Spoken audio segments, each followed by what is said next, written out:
25 do Inário para o Culto Cristão, tu és fiel ao Senhor. Desculpa, é do Inário para o Culto Cristão.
Irmãos, bom estar novamente com os irmãos.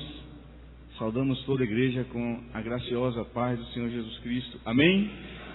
É um prazer mais uma vez estarmos juntos para louvar o nome do Senhor, esse Deus que tem nos abençoado com toda sorte de bênçãos e tem alegrado os nossos corações com a sua palavra.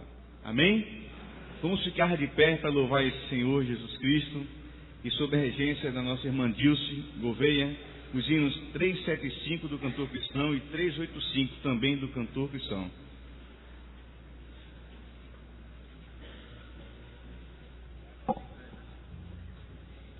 Cantor cristão 375, segurança.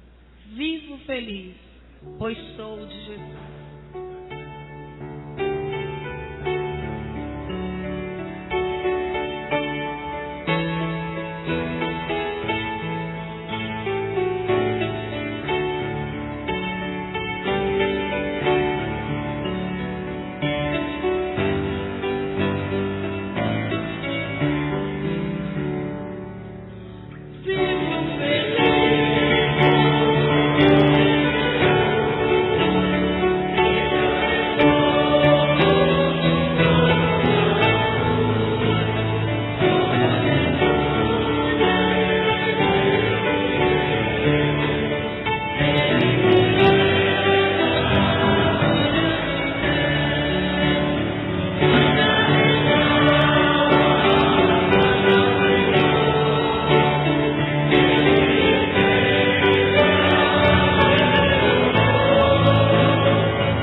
Louvor.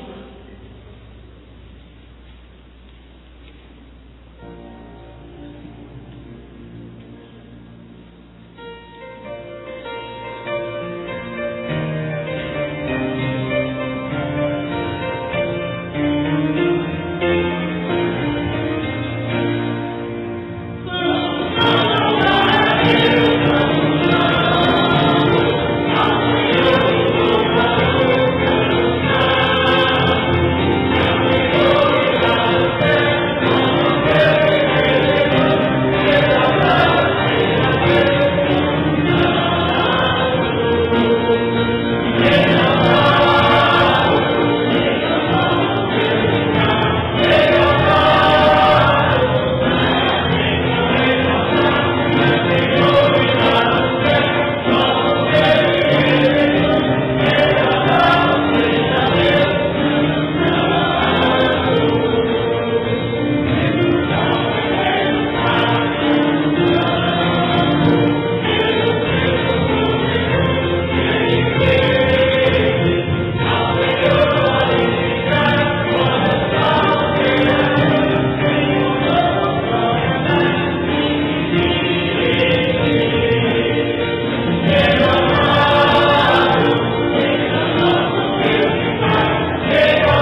Exaltado seja Deus. Amém? Vamos louvar o nome do Senhor também com a leitura bíblica que está na nossa ordem de culto. 1 João, capítulo 3, versos de 1 a 6. Vamos fazer essa leitura de forma responsiva, atentando para o que a palavra fala e o Espírito fala aos nossos corações. Assim diz a palavra do Senhor. Vede com grande amor nos tem concedido o Pai, que fôssemos chamados filhos de Deus. Por isso o mundo não nos conhece, porque não conhecem a Ele.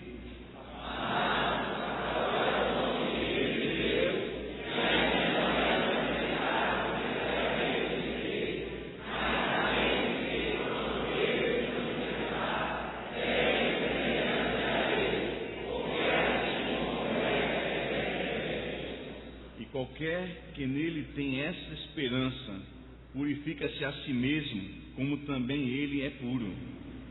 Qualquer que comete pecado, também comete iniquidade, porque o pecado é iniquidade. E bem sabeis que ele se manifestou para tirar os pecados, e ele não há pecado. Qualquer que permanece nele não peca. Qualquer que peca não nem o conheceu. Amém.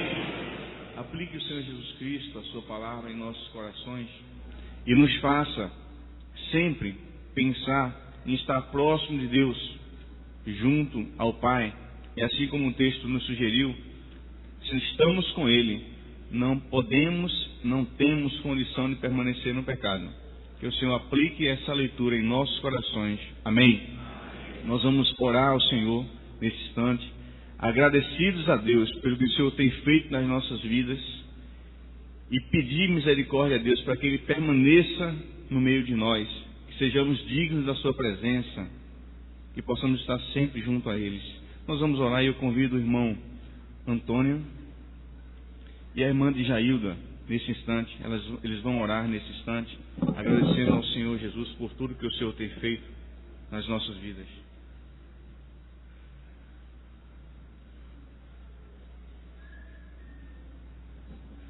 Senhor, nós somos-te gratos pela tua graça, pela tua misericórdia, pela tua compaixão que tem nos alcançado a cada dia de nossas vidas. É bem verdade, Senhor, nós precisamos de ti, precisamos do perdão dos nossos pecados, precisamos que o Senhor nos restaure, nos renove, nos transforme, nos faça ser novas criaturas, para que possamos ter a alegria de sermos um instrumento de bênção nas tuas mãos. Ajuda-nos nesta noite, Senhor, a te ouvir. Torna-nos nossos corações sensíveis. Visita-nos neste dia, nesta noite, nesta tarde, para que possamos experimentar cada vez mais dessa graça misericordiosa sobre as nossas vidas. Unge, Senhor Deus, os lábios, o coração e a mente do nosso pastor, que ele se torne um instrumento teu em tuas mãos para nos ajudar na nossa caminhada. Nós te oramos agradecido, em nome de Jesus. Amém. Senhor nosso Deus, nosso Pai, agradecemos ao Senhor, ó Deus, por causa das tuas misericórdias, Senhor. As tuas misericórdias são a causa de não sermos consumidos, ó Deus. Muito obrigado, Senhor, porque a cada manhã elas se renovam, ó Deus. E nós nos apresentamos diante de ti, ó Deus, pedindo ao Senhor, ó Deus, que continue, ó Deus, derramando a tua graça, o teu favor, o perdão, ó Deus, por conta de nossos pecados. Não olha, Senhor, para as nossas vidas segundo o nosso pecar, mas pedimos ao Senhor, ó Deus, humildemente, no nome de Jesus, olha, ó Deus, através do sangue do teu Filho para as nossas vidas, ó Deus, porque o sangue de Jesus nos purifica de todo pecado, ó Deus. O mesmo João também escreve, ó Deus, que se algum de nós pecarmos, temos advogado junto ao Senhor, ó Deus, Jesus Cristo o justo. Por isso, ó Deus, nós te pedimos, recebe, ó Deus, o nosso culto, dá-nos da tua presença, ó Deus, porque a tua presença é o que nos faz descansar, ó Deus. O pecado não pode resistir à tua presença, ó Deus. E o Senhor, ó Deus, não comunga com o pecado, ó Deus. Mas nós te pedimos, ó Deus, nos recebe, ó Deus, como teus filhos por adoção, por causa do sangue do teu Filho Jesus, ó Deus. Cuida de nós, que nós possamos aprender, ó Deus, a virmos ao culto para oferecermos ao Senhor. E não apenas, ó Deus, no desejo de queremos receber, mas que nós possamos ter a intenção de ver o Senhor. Portanto, fala ao nosso coração através da tua palavra. Fala, ó Deus, ao nosso coração, respondendo às nossas orações. Fala, ó Deus, às nossas vidas através da mensagem do teu servo. Que ele seja usado poderosamente, ó Deus, pelo Senhor. Que o seu testemunho, a tua palavra e a ação do teu Santo Espírito possam redundar para o Senhor mesmo, ó Deus, em salvação, para aquelas pessoas que ainda não te conhecem, para a reconciliação, ó Deus, daqueles que estão distantes e para a edificação de todo o teu povo aqui, ó Deus. Fica conosco, nós te louvamos, nós exaltamos o teu santo nome, pedindo no nome de Jesus. Amém. Os irmãos podem se assentar. Meus queridos irmãos, nós temos uma palavra, e é sempre bem-vinda a palavra, que fala sobre missões, que fala sobre o trabalho da igreja, o sentido da igreja, a missão da igreja, e nós convidamos a irmã Daniele para dar uma palavra a nós sobre missões, mais uma vez, que o Senhor continue a usando poderosamente.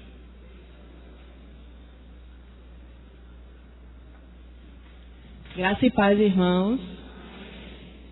Como nosso irmão Alano falou, eu estou aqui para apresentar a campanha de missões nacionais agora, de 2014, e Entre em Campo pelas Nações com Cristo. O tema de missões nacionais, ele vem com referência à Copa de 2014. Sabemos que esse ano é um ano atípico, é o ano em que o nosso país estará sediando um dos eventos de grande porte, e é interessante o quanto o nosso país ele tem se organizado há alguns anos para sediar esse evento. Só como exemplo, eu sou professora de uma faculdade e todo o calendário acadêmico foi modificado justamente por conta dos jogos, que tem que se planejar até se o Brasil for a final. Então, está super apertado o calendário justamente por conta dos jogos. É interessante o quanto o Brasil ele para todas as suas atividades para assistir os jogos, porque somos o país do futebol. Imagina sediando esse evento. Agora, seria muito interessante, seria muito importante se fizéssemos a mesma coisa com o trabalho do Senhor. Se a mesma atenção que damos ao futebol, a mesma atenção de paralisar nossas atividades para seguir os jogos, seria muito interessante se fizéssemos isso também com o trabalho do Senhor. O nosso mundo está repleto de pessoas no mundo das drogas, pessoas na prostituição, e isso é um resultado, é uma consequência de um vazio que existe, porque essas pessoas não possuem Deus. E o que nós cristãos estamos fazendo em relação a isso? Nós estamos sendo convocados, irmãos, para entrar no time de Cristo, para entrar no time do serviço de Deus, daquilo que Deus tem nos chamado. Porque quando nós estamos conectados com a missão de Deus, nós estamos envolvidos, nós estamos integrados no mover que Deus tem feito no mundo.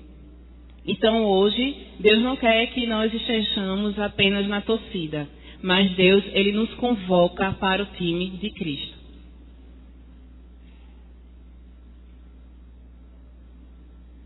Porque, irmãos, a nossa vida não tem sentido longe do projeto de Deus. Deus, Ele não nos chamou para ficarmos sentados, e sim para fazermos aquilo que Ele nos convocou. Deus nos deu missão, Deus nos deu habilidades, Deus nos deu nosso emprego, nosso trabalho. E Deus quer que sejamos instrumentos de Deus nos lugares em que Ele nos designou. Então, irmãos, trabalho é que não falta. Ao longo desses meses, estaremos falando sobre todos os projetos que a Junta de Missões Mundiais ela tem atuado. Então, trabalho não falta. E Deus, Ele quer contar conosco. Então, vamos, irmãos, entrar com Cristo pelas nações. Esse é o versículo, Apocalipse 15, 4. Todas as nações virão à presença e te adorarão. Então, esse realmente é a nossa missão e o que devemos fazer para nosso Deus. Como eu falei, por esses meses vamos falar dos projetos e até por sugestão do pastor Edivan, eu já venho colocar para vocês uma atenção em relação à missão Portas Abertas. Muitos dos nossos irmãos já ouviram falar sobre a igreja perseguida. Então, essa missão, ela consiste em um ministério com diversos projetos que fala da igreja perseguida. Nós aqui no Brasil temos liberdade de expressão de servir ao nosso Deus, mas existem países, existem irmãos que sofrem perseguições, onde louvar a Deus, servir a Deus é algo proibido. Então, que nós possamos estar atentos, atualizados e principalmente atuando naquilo que Deus tem nos chamado. Vamos ver agora o vídeo de apresentação de missões e que nós estejamos, irmãos, atendendo ao chamado de Deus de estar integrando o time dele aqui na terra. Que Deus nos abençoe e nos use. Amém.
ao redor de todo mundo.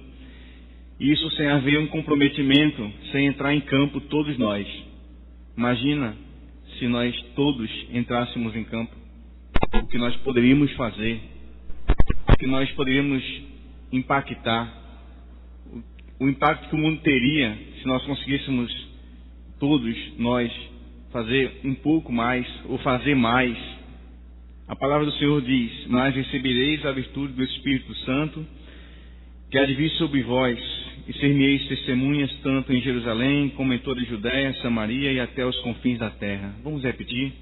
Mas recebereis a virtude, a descer sobre vós o Espírito Santo, que é testemunhas tanto em Jerusalém como em toda a Judéia, Samaria e até os confins da terra. Mais uma vez, mas recebereis a virtude do Espírito Santo, que há de vir sobre vós, e ser-me-eis testemunhas, tanto em Jerusalém, como em toda a Judéia, e Samaria, e até os confins da terra. Amém.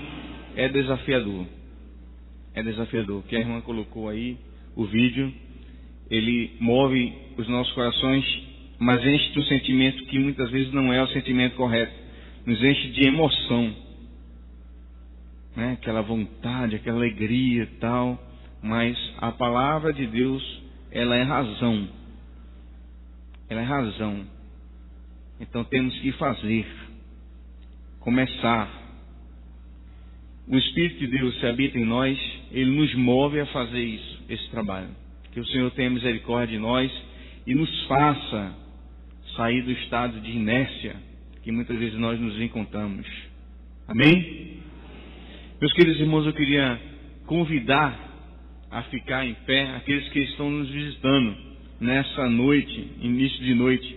Tem aqui o nome de, eu acho que é Antônio Vitor, lá atrás. Fica de pé, meu querido. Também tem a Kátia Dione. Fica de pé, por favor.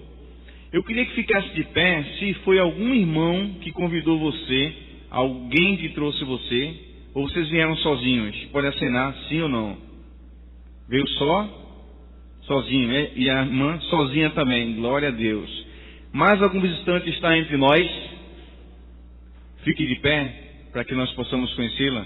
Seja bem-vinda em nome de Jesus. Lá atrás, sejam bem-vindos em nome de Jesus. E a igreja vai se alegrar dizendo que as boas-vindas. Vamos dizer: sejam bem-vindos em nome de Jesus. Para ensaio foi maravilhoso, mas temos uma segunda oportunidade. Vamos dizer: sejam bem-vindos em nome de Jesus. Amém.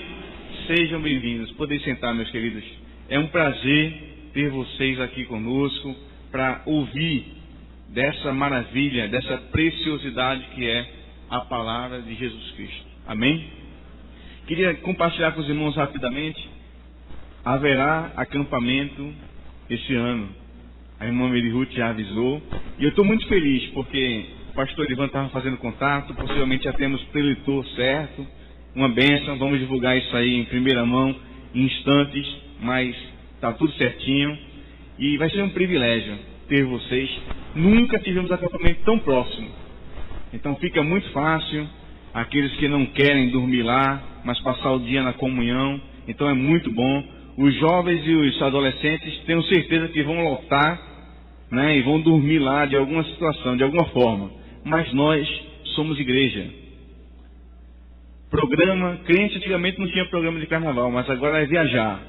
Mas se puder, fique conosco. Fique como igreja.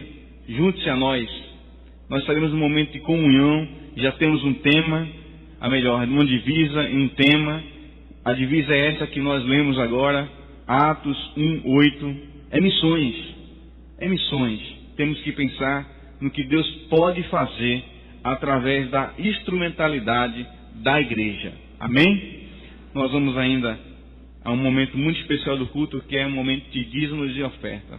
E eu queria confessar aos irmãos uma coisa, que a experiência de poder ofertar, de poder dizimar, é algo para quem teme a Deus, para quem tem prazer em viver diante do Senhor. E é o princípio, não é o total não, mas é o princípio. Comece a fazer isso. Comece a entregar o mínimo, que vem o resto. Você vai ser abençoado, não que é uma troca, mas você vai se sentir feliz em fazer isso. Não estamos apelando para dízimos e ofertas, mas é para o serviço do culto. O culto é oferecer algo a Deus. Você não tem nada, ofereça sua vida, mas ofereça ao Senhor algo. Deus, ele vai se alegrar com você. E os irmãos diáconos estão convidados para esse importante momento do culto, onde nós estaremos louvando também com um hino nesse momento.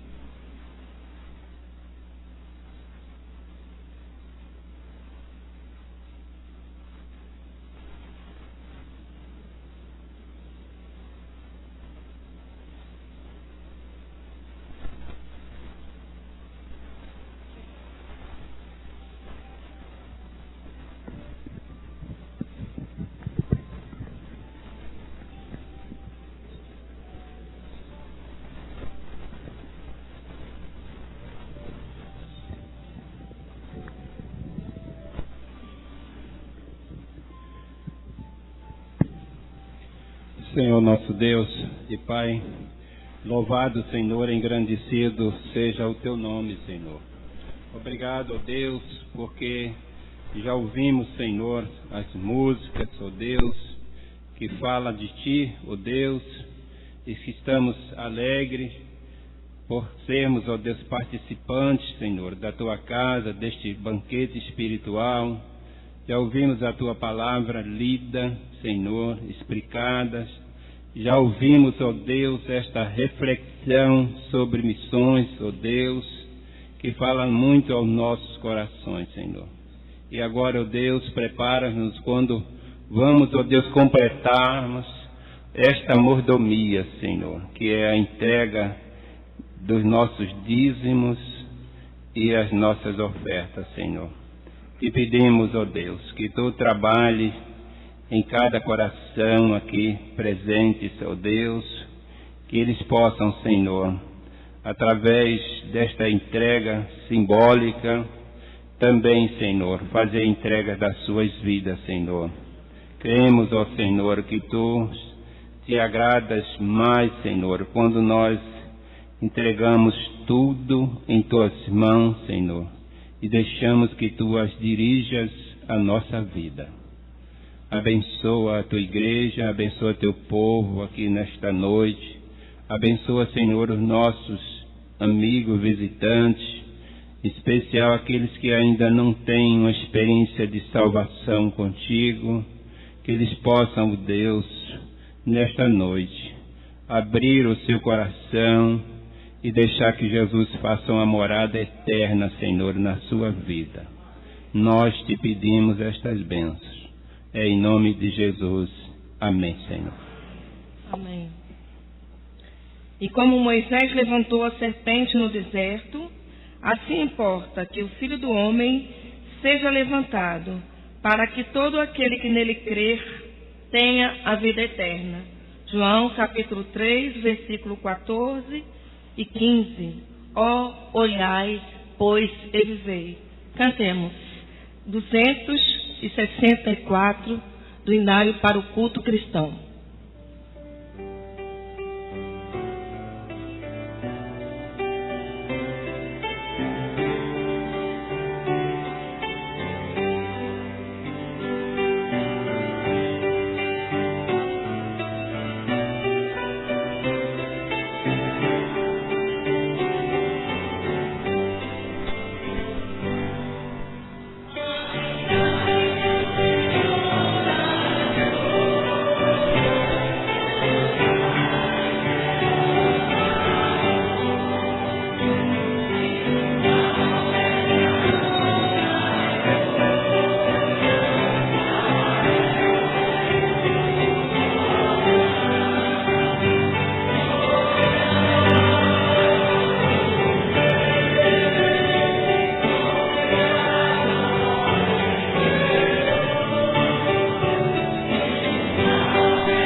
Senhor Jesus, Deus Pai, Deus Filho, Deus Espírito Santo, louvado seja o teu nome, porque tu és digno de todo louvor. Muito obrigado, meu Senhor, por esse momento de adoração ao teu nome. Muito obrigado, Senhor, pelos irmãos presentes, pelos visitantes. E obrigado por aqueles que podem também ofertar seus dízimos e oferta. Que eles possam fazer com alegria e que a sua vida cada dia seja guardada e protegida por ti. Rogamos pela mensagem, pelo momento de louvor e adoração, para que este culto seja um culto racional ao teu nome. Abençoa os nossos amigos visitantes que nesta noite estão aqui, que talvez ainda não tiveram ainda encontro com Jesus, que esta seja uma oportunidade ao seu coração. Rogamos também pelos irmãos que não podem estar, talvez enfermos, talvez porque não estão podendo vir, que tu os console e conforta a cada um. Também rogamos pelos enfermos, para que tu os cure e que eles tenham oportunidade de estar na tua casa. Senhor, muito obrigado por esse momento de adoração e louvor, porque nós te oramos, é no precioso nome de Jesus. Amém. Amém.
Mais uma vez nós estamos reunidos para apreciar a boa palavra de Deus, que tanto nos faz bem e nos engrandece.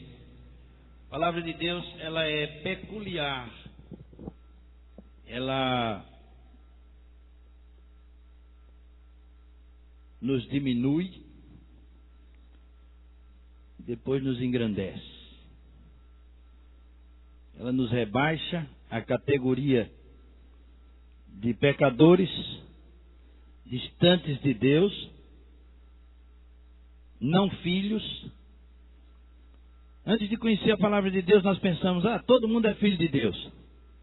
Mas a palavra de Deus nos rebaixa a categoria de pecadores, a categoria de não filhos. Mas depois, a palavra de Deus nos dá a alegria de sermos chamados filhos de Deus. E é o que nós lemos no início, no texto de primeira carta de João, que nós somos tão amados por Deus, tão amados, que somos chamados de filhos de Deus. Deus nos deu o privilégio de sermos chamados seus filhos. E aí nós subimos de posição. E quanto mais a gente sobe de posição, mais a gente se alegra, mais a gente se sente pequeno diante de Deus, se humilha. É assim que funciona o Evangelho. Você chega e não é nada.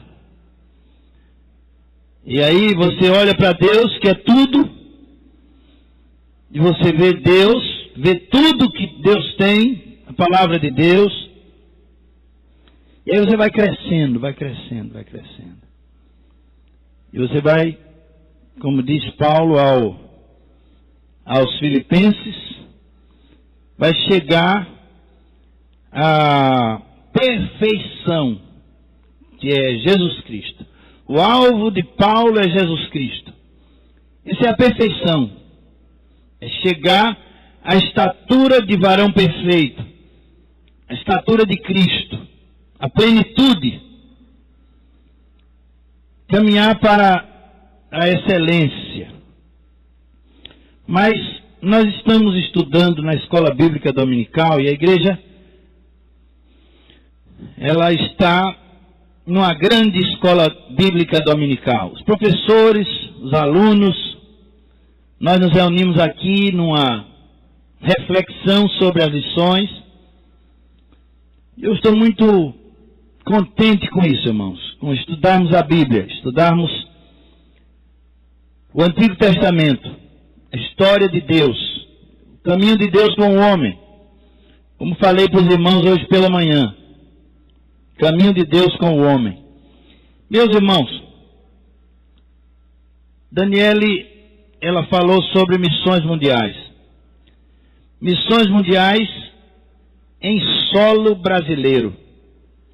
Missões mundiais, missões nacionais, juntos ou juntas, com uma só voz. Uma só voz. Missões nacionais trabalha no âmbito dos estados da nossa federação, estados brasileiros. Cerca de 600, 700 missionários, não estou atualizado quantos missionários fazem o trabalho de missões nacionais. Missões mundiais trabalha em 70 países, como nós ouvimos no vídeo que assistimos. 70 países. E é tirada todos os anos uma oferta, em março. Então, passamos janeiro, fevereiro e março, orando e decidindo em nossos corações o tamanho da oferta que nós vamos dar para missões mundiais, para fazer crescer o trabalho missionário nos campos fora do Brasil. Os irmãos viram um projeto com crianças lá no sul da Ásia, e viram que os missionários ficam incólumes, eles não podem aparecer, porque eles são perseguidos, é a igreja perseguida. Eu gostaria que você pesquisasse no site Portas Abertas. Você vai encontrar vídeos a respeito de missões das igrejas perseguidas. E também no site da JMM, Junta de Missões Mundiais, e da Junta de Missões Nacionais. São as nossas juntas. Irmãos, nosso povo é um pequeno povo ainda no Brasil. Mais de 100 anos de atividade no Brasil. 140 anos. Temos cerca de 12 mil templos. Somos cerca de 2 milhões, entre 2 e 3 milhões de batistas, entre membros e congregados. E a nossa arrecadação anual, nesse período de janeiro, fevereiro e março, com esse trabalho que Daniele fez aqui. Daniele veio aqui à frente e falou, e mostrou o vídeo. Esses vídeos são apresentados nas igrejas. A Escola Bíblica Dominical arrecada uma oferta no tempo de missões. Mas eu quero dizer uma coisa a vocês que é espantosa. É que a nossa oferta anual, mesmo assim, com a nossa mídia particular, dentro de nossas igrejas, nós alcançamos mais do que o Criança Esperança, da Rede Globo. Pensem, irmãos, nisso. Pensem. Os irmãos viram que a oferta desse ano, o alvo de missões mundiais esse ano é de 41 milhões de reais. Um povo pequeno. O que pode fazer esse povo, irmãos? E eu vou dizer mais a vocês, irmãos. Cada batista brasileiro não dá, em média, por ano, para missões, 10 reais. Você acredita nisso? E nós alcançamos tudo isso? 10 reais. Ah, você diz, mas eu dou 100, mas eu dou 50, eu dou 200. Mas uma média nacional, 10 reais. É o preço de um sanduíche, de um almoço. 10 reais. Se a gente entrasse em campo, irmãos, se a gente fosse para dentro, se a gente fosse mesmo, se a gente quisesse mesmo, seria diferente. Por isso que hoje de manhã eu disse aos irmãos que nós ainda damos a Deus migalhas da nossa atenção. Deus está chamando a nossa atenção. Deus está trabalhando ao nosso redor. Deus chama a nossa atenção, porque nós ainda estamos dando para Deus migalhas. Migalhas do nosso tempo. Migalhas das nossas ofertas. É o que sobra que nós damos. E o mundo espera por nós, irmãos. O mundo espera por nós. Nós estamos fora disso. Mas, irmãos, eu estou aqui também contente com a presença de uma grande amiga minha, irmã Conceição.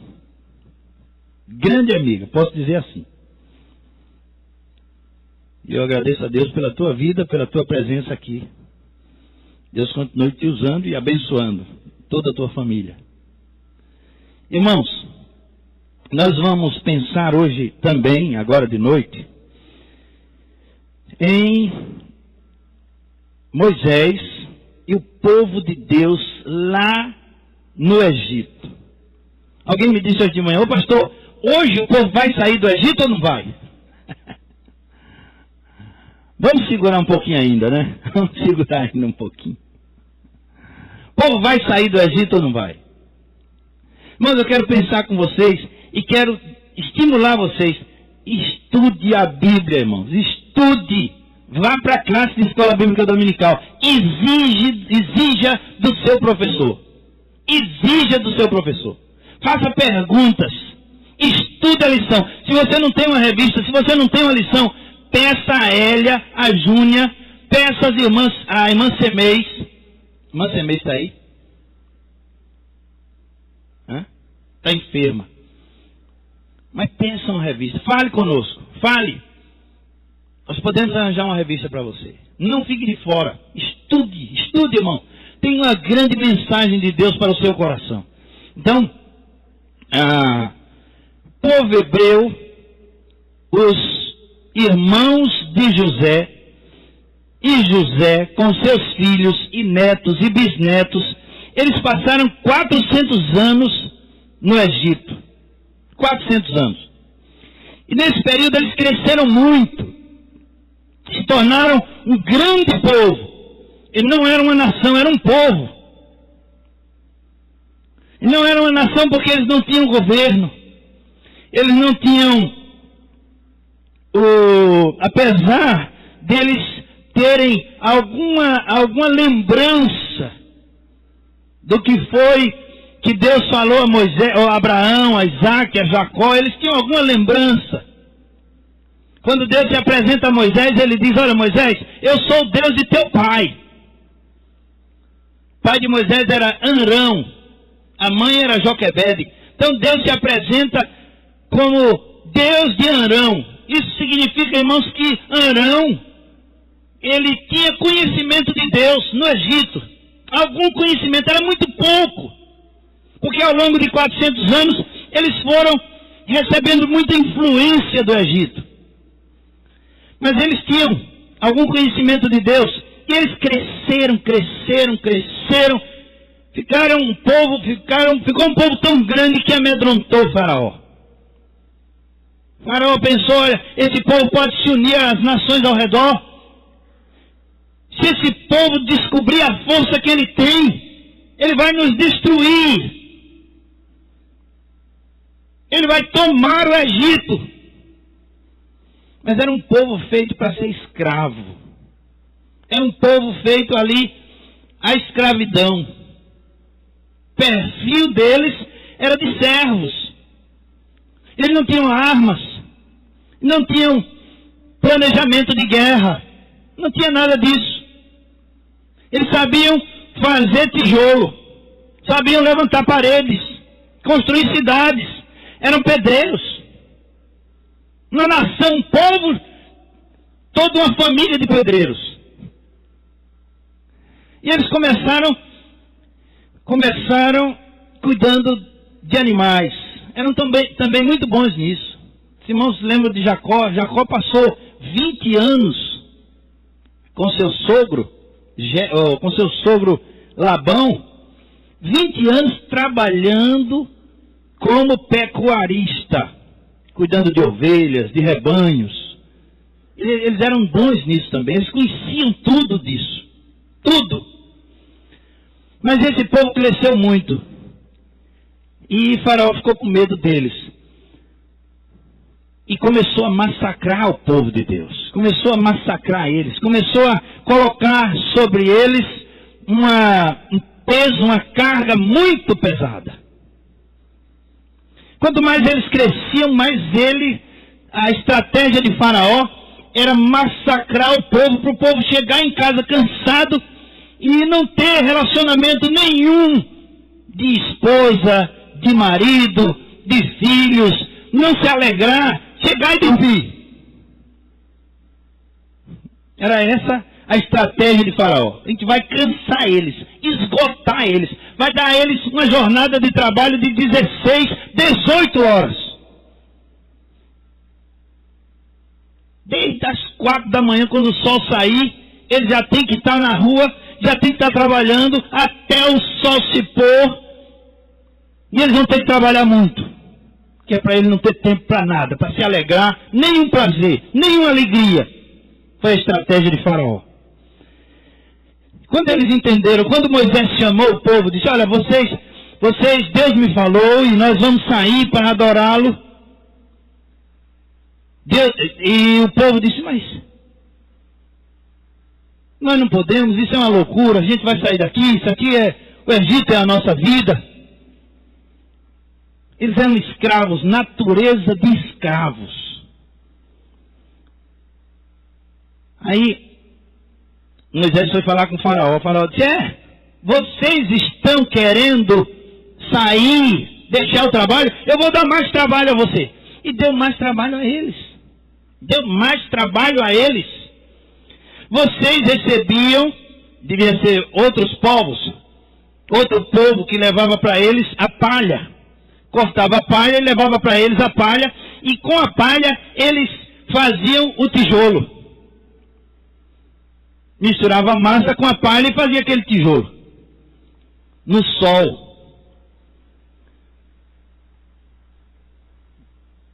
Está cortada a palha.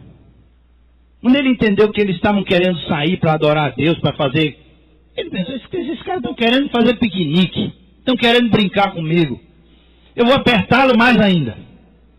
O latifundiário, ele sempre vai massacrar o menor. Ele sempre vai querer tirar do pobre assalariado, do pobre trabalhador que trabalha miseravelmente. Ele vai tirar mais e mais, cada vez mais. Eu ouvi dizer, irmãos, que o Brasil é um dos países que mais escraviza no mundo. Você pensou? Que tem venezuelano, boliviano, aqui no Brasil, sendo escravizado. Que vergonha, irmãos. Que vergonha. O pessoal chega aqui para receber uma miséria, para trabalhar em locais terrivelmente inóspitos. Já pensou? Aqui no Brasil. E a gente pensa que o brasileiro recebe muito bem. Mas tem os empresários que fazem isso. Eles trazem muitas pessoas aqui dos países vizinhos. E vocês viram que está havendo uma migração em massa do Haiti para o Brasil, lá pelo Acre.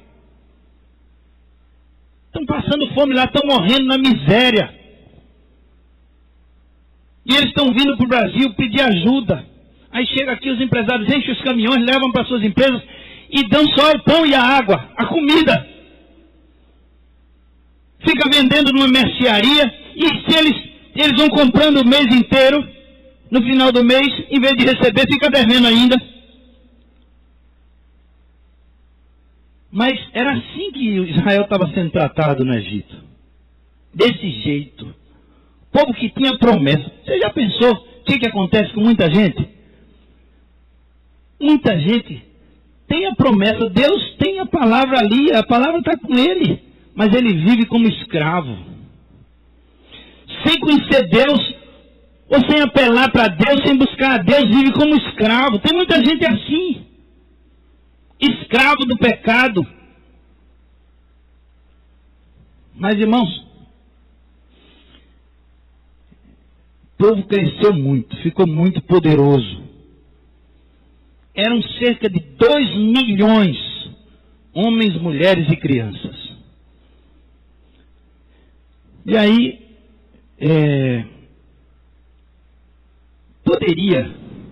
Deus poderia fazer o seguinte: Moisés, olha, você é um general, você é um conhecedor da guerra, você tem a arte da guerra na mente. Eu quero que você vá e comece a amotinar o povo, comece a juntar o povo. De noite você entra por ali. Deus fez isso com Davi. Davi tomou Jerusalém entrando pelos esgotos. Deus poderia fazer isso com Moisés. Vai lá, Moisés, você é general, você tem estratégias. Eu quero usar as suas estratégias. Eu quero usar os homens que tem ali. E eu vou dar armas, pegar as enxadas, as pás. E até as mulheres nós vamos usar. Vamos usar os meninos. O muçulmano não faz isso? Você viu a história de um menino agora há pouco? De uma menina que foi chamada pela família. Foi colocada umas bombas nela. Disse, olha, você vai se detonar lá no mercado. Aí ela chegou assim perto de um policial e disse, olha, eu quero dizer ao senhor que eu estou aqui cheio de bomba. Eu queria que o senhor me socorresse, tirasse as bombas de mim. Deus não me criou para isso. Deus não me criou para isso. A menina disse. Virou uma heroína. Deus não me criou para isso. Deus não me criou para explodir o mundo, para acabar com pessoas. Foi. Então, Deus poderia fazer isso. Usar os meninos, as meninas, usar as mulheres, usar os homens. 2 milhões. Ele podia tomar o Egito assim. Mas a força de Israel não está na sua força. A força de Israel não será usada para libertá-lo. Eu quero dizer com isso que a sua força, a minha força, o que eu sei, o que eu tenho, não será usado, não poderá ser usado para a minha libertação. Você compreende isso? Não. Suas obras, sua bondade, as suas estratégias, tudo que você fez, tudo que você tem, não poderá ser usado para a sua libertação. A sua libertação vem do Senhor. Considere isso. Considere isso. Saiba disso. Israel não saiu do Egito por conta própria. E o que me inculca, irmãos, é que ele poderia. Mas, pastor, o Egito era poderoso, tinha muitas armas, tinha muito exército. Mas, irmãos, quantas e quantas nações, porque os soldados também dormiam, porque Faraó também dormia, Israel, se fosse preparado, ele poderia se levantar de noite e matar muita gente, fazer um estrago muito grande. Mas Deus não usou isso. Deus não quer saber. Deus não quer saber. Você lembra, eu já contei aqui a história dos bolinhos de Spurgeon. Grande pastor, grande visitador, grande pregador. Ele foi visitar uma viúva. A viúva disse assim, vai tomar café lá em casa. Eu já contei 3 vezes essa historinha. Mas pode ser que você tenha vindo hoje e não ouviu. Aí ele foi visitar uma viúva. A viúva disse, vai tomar um cafezinho lá em casa, pastor. Ele foi. Aí ele pegou, botou 2 bolos de bacia no bolso do paletó.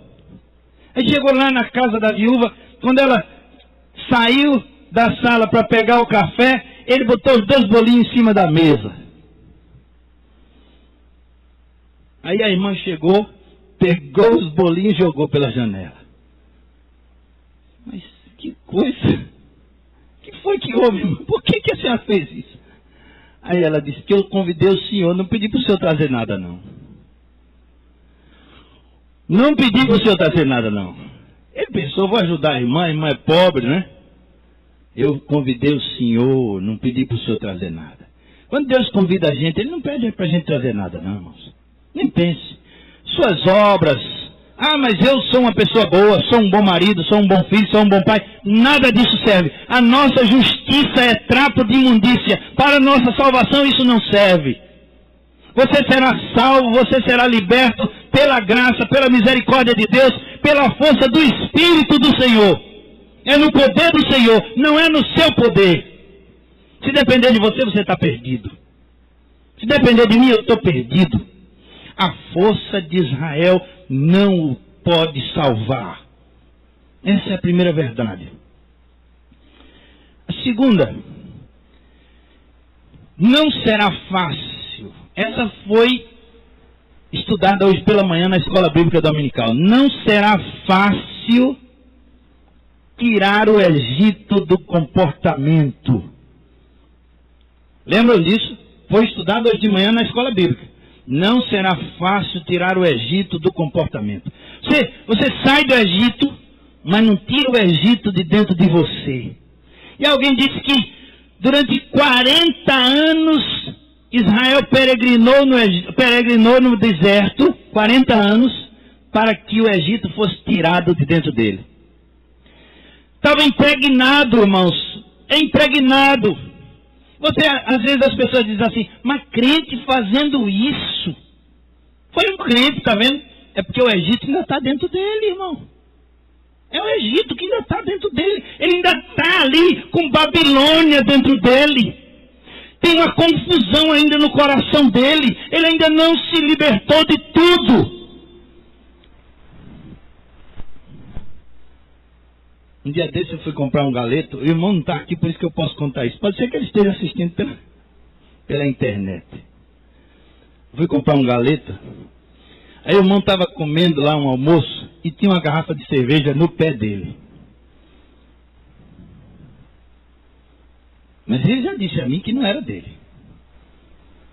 E ele disse a mim que eu estou julgando ele. Eu disse, eu não julgo ninguém. Deus é que julga. Você está incomodado com isso? Não se incomode, não se aperreie. Você disse que não foi. O que eu posso dizer, né? Mas o Egito, irmãos, o Egito ainda está dentro de nós. Precisa sair. Precisa tirar o Egito. São palavras torpes, são pensamentos torpes, loucos. São coisas que a gente faz com as pessoas, às vezes as pessoas que a gente mais ama. Parece loucura, mas às vezes a gente fere a pessoa que a gente mais ama. Isso é o Egito dentro de nós ainda, irmãos. Precisa sair, está impregnado. Precisa sair. Eu preciso deixar alguma coisa, renunciar. Jesus disse, ó, se alguém quer vir após mim, negue-se a si mesmo, tome cada dia a sua cruz e siga-me. E sabe o que Jesus está dizendo com isso? Esse negócio de tome cada dia a sua cruz? Irmãos, tomar a cruz, a própria cruz, é caminhar para a morte. Jesus está dizendo, caminhe para a morte. Pegue a sua cruz e siga-me. Ele está dizendo, ó, pega a tua cruz e sai por aí assim, ó. Todo mundo vai saber que você está indo para morrer. Todo dia você morre. Todo dia você morre. Do que você está morrendo? Qual é a sua doença? É que o Egito está saindo de dentro de mim. Eu estou morrendo, eu estou matando o Egito que está dentro de mim. Não será fácil. Não será fácil porque está impregnado, porque tem injustiça, maldade, infidelidade, rancor, ódio, ira. Tem muita coisa dentro de nós que precisa sair. Inveja, ciúme. Muita coisa ainda dentro de nós que faz parte da velha natureza que precisa morrer. Não será fácil tirar o Egito do nosso comportamento. Por último, aquele ponto que eu falei com os irmãos de manhã. O caminho é o mais improvável. De manhã eu falei com outra conotação. Mas o caminho é o mais improvável. Eles vão saindo do Egito e eles se confrontam com o mar. O mar está na frente deles. E, meus irmãos, quem poderia pensar que eles iam passar pelo mar? O que eles pensaram? Estamos perdidos. Vamos ser pegos, vamos apanhar, eles vão matar muitos de nós, eles vão nos dar uma carga muito mais pesada, vamos voltar. Está vendo o que foi que Moisés fez conosco? Está vendo o que foi a gente cair na de Moisés?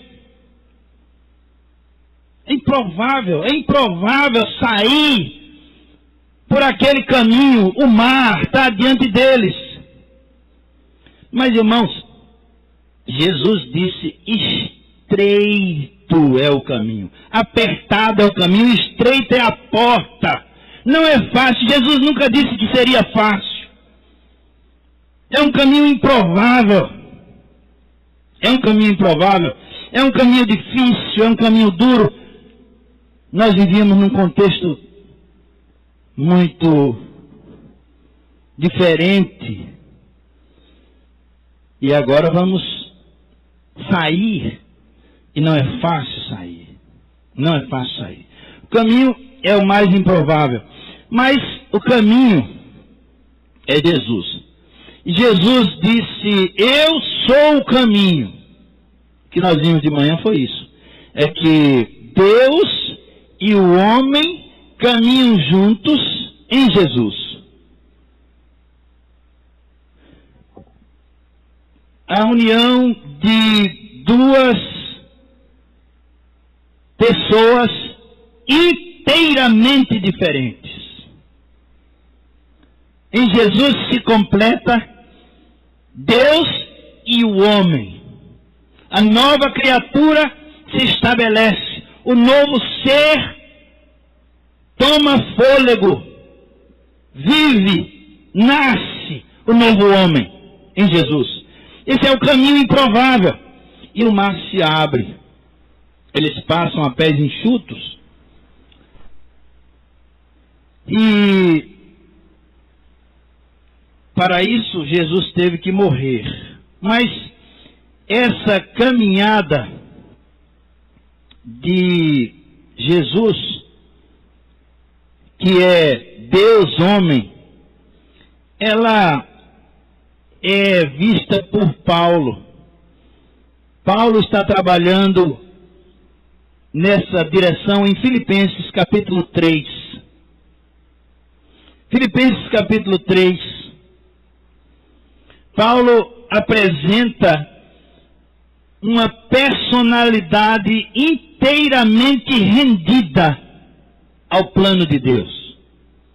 Uma personalidade inteiramente rendida ao plano de Deus. Paulo apresenta o ego transformado. Personalidade rendida, ego transformado e caráter magistral. Ele quer alcançar Jesus Cristo. Jesus é o caminho. E agora que começa a caminhada do povo de Deus pelo deserto, depois de passar pelo mar, num caminho improvável. Jesus é caminho improvável, porque Jesus é do meio do povo, Jesus nasce de uma virgem, Jesus, ele é um homem simples, um simples carpinteiro, caminho improvável. Mas Paulo descobre Jesus, ou Jesus descobre Paulo, e Paulo escreve aos Filipenses capítulo 3, versos de 12 a 14. E eu vou ler na minha versão que diz assim: não pretendo dizer que já alcancei esta meta. Ele está falando de alcançar Jesus. Ele está falando da plenitude de Deus, que é Jesus. Ele está falando de Deus e o homem andando juntos. Ele está falando do caminho improvável. E ele diz: não pretendo dizer a vocês que já alcancei esta meta e que cheguei à perfeição. Não. Mas eu me empenho em conquistá-la, uma vez que também eu fui conquistado por Jesus Cristo. Ou seja, se eu fui conquistado por Jesus Cristo, agora eu me empenho em conquistar essa meta de parecer com Ele. Por isso eu tenho falado com os irmãos de um reino de consciência. Não é um reino de legalismo, de não pode isso, não pode aquilo, mas um reino de consciência. Como nós lemos na carta de 1 João, que nós, constrangidos pelo amor de Deus, tementes a Deus, fazemos tudo para agradá-lo. Não caímos no pecado para agradar o Senhor. Não é porque não podemos. Não é porque nós somos árduos cumpridores da lei, ávidos cumpridores da lei. Não, não somos cumpridores da lei.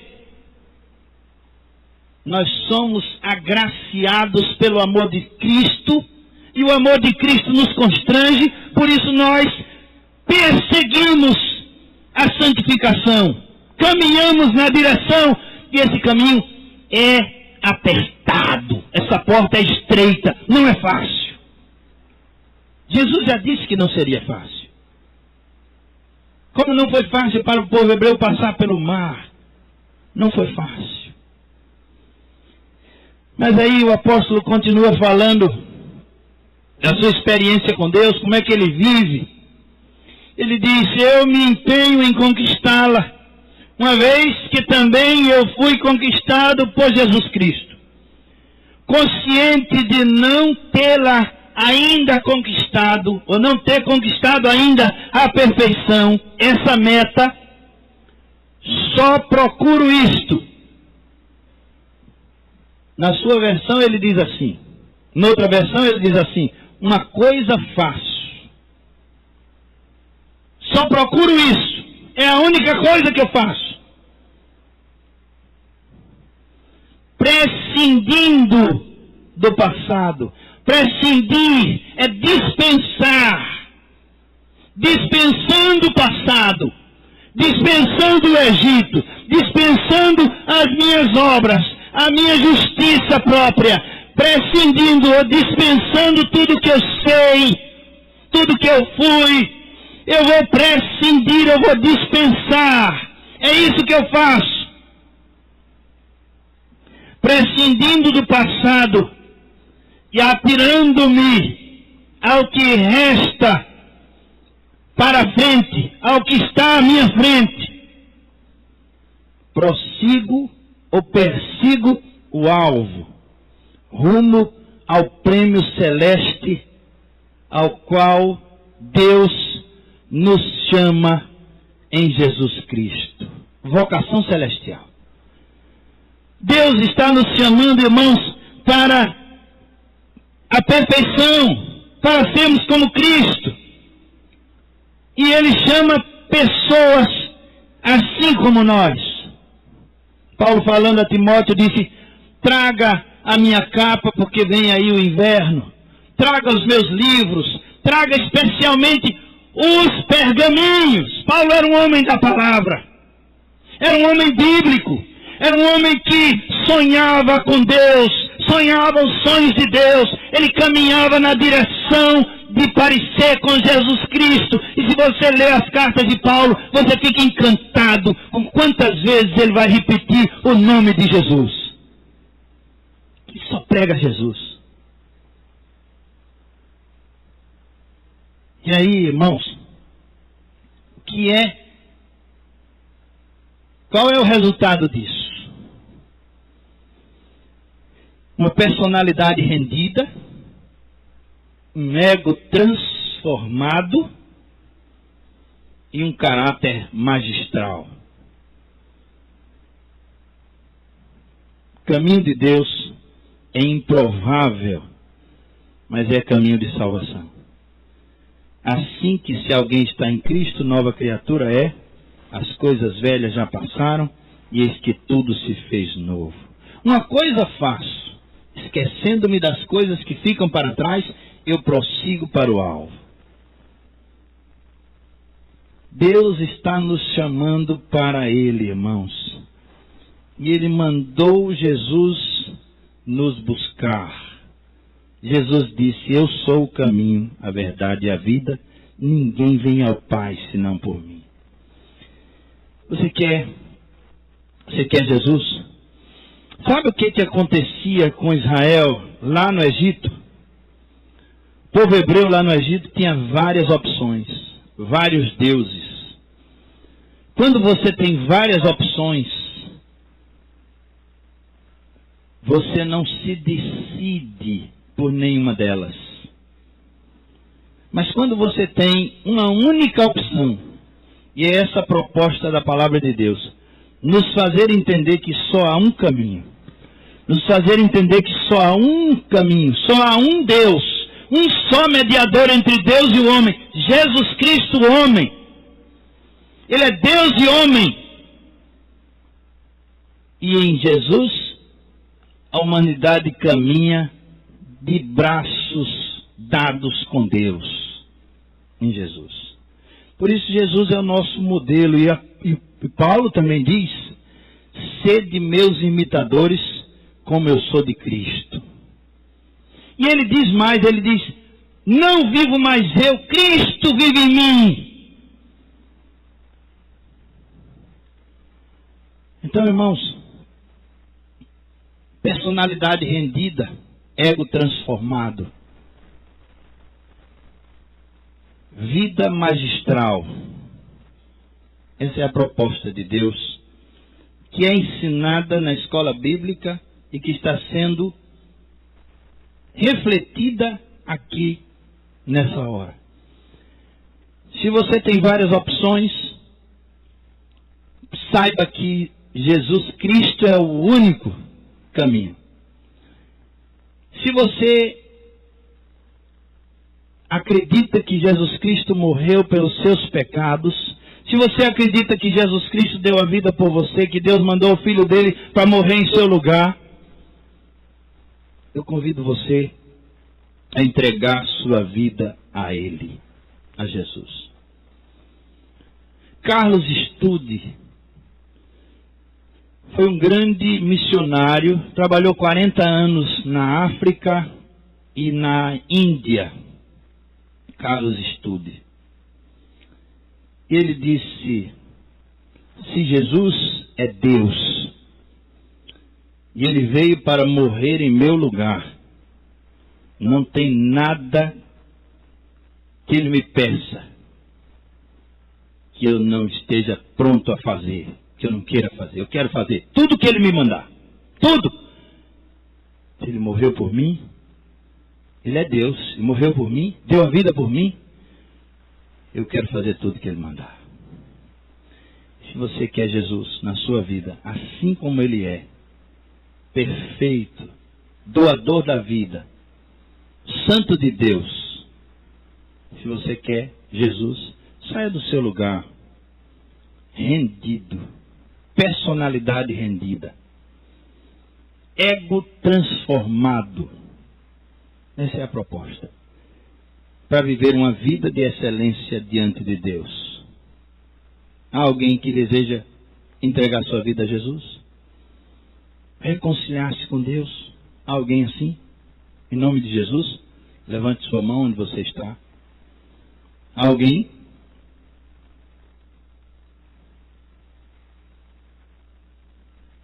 Há alguém que deseja entregar sua vida a Jesus? Rendendo-se a Ele. Jesus, eu preciso do Senhor. Eu preciso do Senhor em minha vida, entra em minha vida. Há alguém assim? Quer se reconciliar com Deus? Uma nova aliança? Pacto com Deus? Voltar-se para Deus?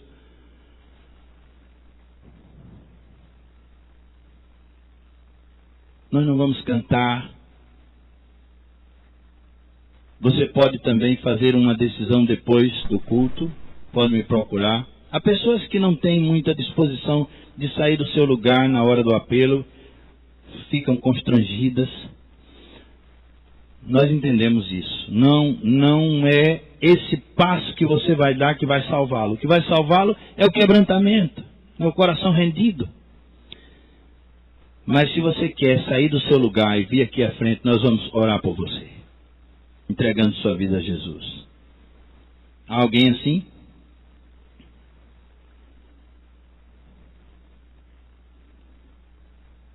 Se não, nós vamos ouvir o coral. Que Deus nos abençoe, irmãos. Amém.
fazem ver o que aqui dentro existe.